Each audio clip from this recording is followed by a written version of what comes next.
लेकिन हमारे खेल पर हमारे युवाओं को न तो कोई प्रोत्साहन मिलता है, क्रिकेट छोड़ के किसी भी गेमों पर हम कोई कार्य योजना नहीं कर चलाते हैं, न करते हैं। अन्यथा भारत ओलंपिक में भी चैंपियन होते हैं। अब उठा करके देख लो, हॉकी, कबड्डी, कुश्ती, हम चैंपियन रहे हैं और भारत हमेशा चैंपियन रहा है। सबसे बड़ी बात है कि हमारे आने वाले पीढ़ी में जज्बा है, एक इमोशंस है। इमोशंस के साथ हम सेंटीमेंट के साथ किसी काम को करते हैं। इसके लिए पूरी टीम और पूरे इंडियन व्यवस्था को मेरे तरफ से बहुत बधाई, हृदय की गहराइयों से। ये देश के सम्मान के लिए गौरवान्वित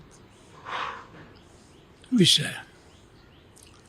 तो संसद में आज बढ़ा है कि मणिपुर हिंसा और ट्रंप प्रशासन से निपटने के मुद्दे उठाए जाएंगे, तो वही सरकार किसी भी प्रकार से बजट पारित कराने और वक्फ संशोधन विधेयक को मंजूरी दिलाने पर जोर देगी। देखिए, ट्रंप ने तो हमारे कंट्री की जो स्थिति की है, टैरिफ जो जिस तरीके से 100%, आप अंदाजा कीजिए ना कि हमारे अब तो निर्यात आयात दोनों तरफ से आप उठा करके देखिए जो हालात हैं हमारे, उसमें हमारी इकोनॉमी, हमारी मुद्रास्फीति कहाँ चली गई है इस कम समय में।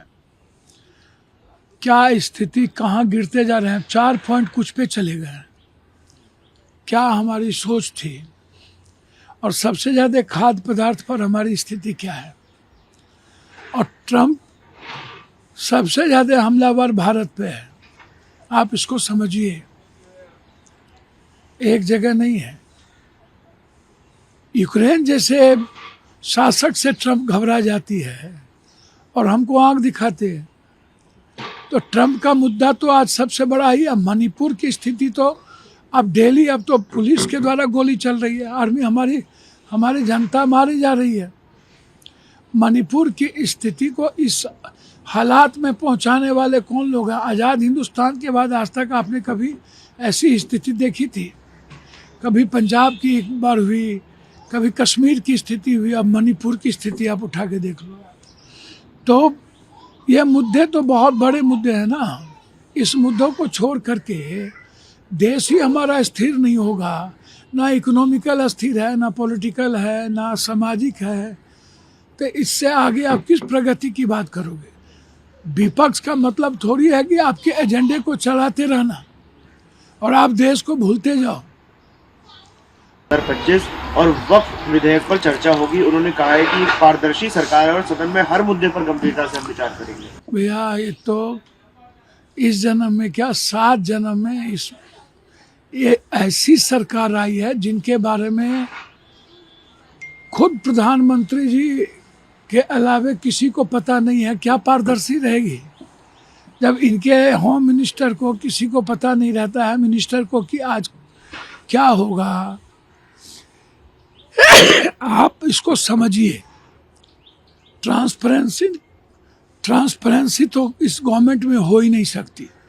और आयकर विभाग पर या वक्फ बोर्ड पर आप ना तो सहयोग लेते हैं और ना आप सहमति के साथ चलते हैं और ना ही विपक्ष का सम्मान करते हैं।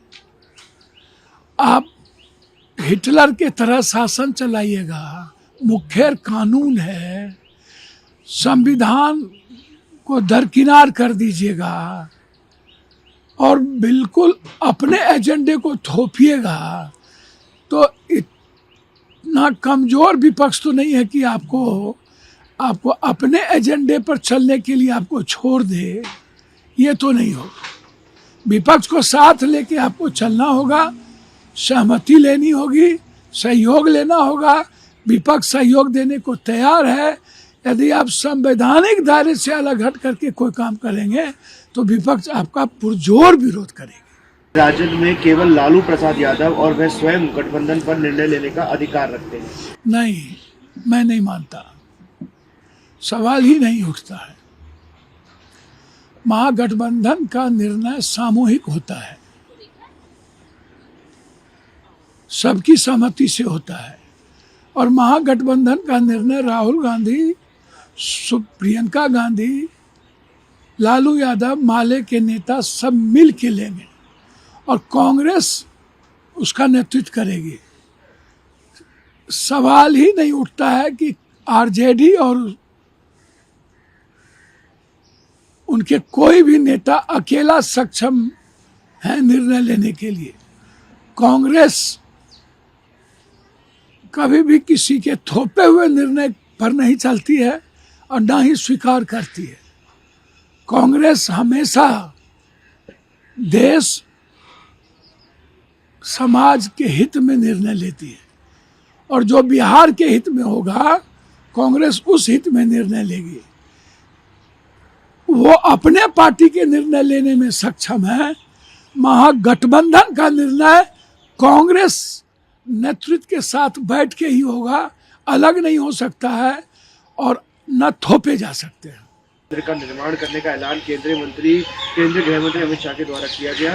उन्होंने कहा है कि बिहार के मिथिलांचल में सीता माता का भव्य मंदिर बनाया जाएगा और यह मंदिर महिला सशक्तिकरण का प्रतीक बनेगा, पूरे विश्व में आदर्श जीवन सिखाएगा। पहले तो महिला सशक्तिकरण अंतर्राष्ट्रीय महिला दिवस के बारे में कुछ भी पता बीजेपी को नहीं चलता। आप ओवरसियर्स जो हैं वो कितने महिलाओं के साथ बलात्कार किए हैं। जो फोटो अभी जो सजा हुई 40 साल, जिसमें बाबा राम रहीम जैसा पैरोल नहीं मिलेगा, लिख दिया गया 30 साल तक वो जेल से कोई पैरोल नहीं, और उनकी फोटो छप रही है। वो बीजेपी की ओवरसीज अध्यक्ष है। महिला सशक्तिकरण क्या है ब्रजभूषण सिंह से समझिए, एंकर से समझिए। महिला सशक्तिकरण के बारे में बीजेपी के मुंह से शोभा नहीं देती है। दूसरी चीज 11 साल और 5 साल अटल जी, आपको कभी याद नहीं आता बिहार में क्या हुआ। विशेष राज्य, विशेष पैकेज, जब जब चुनाव आता है मैं देखिए ये एक बाबा की ये मार्केटिंग करते हैं जो फ्रॉड नाम की, मतलब उतना बड़ा फ्रॉड बाबा, लगभग 2-3-4% बाबा जो संत हैं उसको छोड़ दीजिए, शंकराचार्य जी को छोड़ दीजिए, तो लगभग इनके जो राम रहीम से लेकर के इनके टुच्चे बाबा लोग हैं, ये लोग फ्रॉड नटवर लाल हैं। ये जो एक ठोक जिसको बंदर की तरह मार्केटिंग करने के लिए नेता जाते हैं, उनको भी बिहार घुमा रहे हैं। तो अब नीतीश जी पर भरोसा नहीं है, नरेंद्र मोदी पर भरोसा बीजेपी को नहीं है। बीजेपी हमेशा बाबाओं पर और गलत चीज़ों पर भरोसा करके चुनाव जीतती है। अब 16,000 ले लो, 1 लाख करोड़ ले लो, तो एक छोटी सी चीज देने की तो क्षमता रखती नहीं है बीजेपी। और जब चुनाव आता है तो मंदिर, मस्जिद, गुरुद्वारा शुरू कर देती है। सीता हमारी संस्कृति है, मिथिला मेरी सभ्यता और संस्कृति है। मर के क्या, हर परिस्थिति में हम वाल्मीकि का भी मंदिर चाहते हैं कि जो बेतिया में, बगहा में रामायण को लिखने वाले वाल्मीकि का भव्य मंदिर बने। सीता जो मेरी संस्कृति है, मेरे जीवन की ताकत है, आज से हम लोग लड़ रहे हैं। ये कब, ये चुनाव के बाद कब करेंगे? तो ये लॉलीपॉप है इन लोगों की। राम मंदिर के पहले बना देते ये, या साथ साथ बना देते, वाल्मीकि का भी, सीता का भी, राम का भी, क्यों नहीं बनाते? बुद्ध के बारे में इनका क्या कहना है?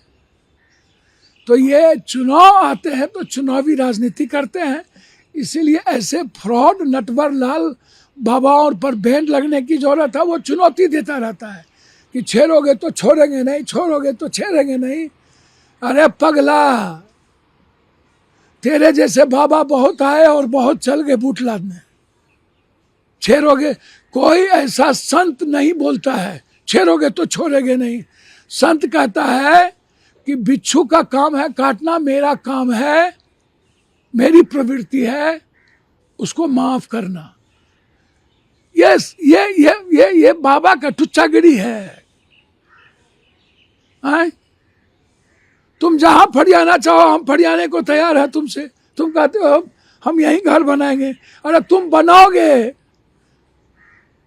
हम लोग का घर बना हुआ है, हमारा घर है। हमारे घर में आके चुनौती देता है ये बंदर साहब। तो इन लोगों का तो, हम सरकार में होते तो इन लोगों को प्रतिबंध लगा करके जेल में बंद किए होते। तो इसीलिए ये चुनावी मौसम वैज्ञानिक है लोग। For exclusive and insightful videos, subscribe to our new channel ABP Live Premium.